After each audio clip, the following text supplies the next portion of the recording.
Satu hari satu masalah. Hari ni saya nak share sikit cara macam mana kita nak tebuk lubang dekat atas permukaan tile ni dengan menggunakan diamond hole saw. Sebab apa kadang-kadang lubang yang kita nak buat tu akan lebih besar. Sebagai contoh, kepala paip, bidet dan macam-macam lagi. Jadi macam mana nak buat? Jom. Okey, jadi mula-mula kita masukkan mata dekat depan ni. Lepas tu dekat sini setting dia dekat bahagian drilling.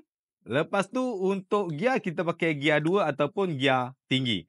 Jadi dekat permukaan yang kita nak buat lubang ni, basahkan dulu untuk mengelakkan habuk dan menyebabkan mata ni cepat haus.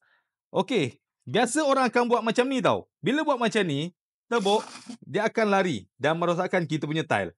Jadi cara yang terbaik adalah kita sengitkan mata. Okey, letak.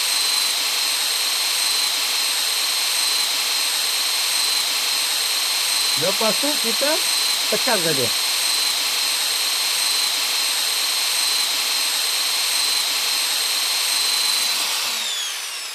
Okey, macam ni dia dah tembus. Nampak cantik, menarik. Bersihkan dia. Tolak habuk. Ini hasil dia.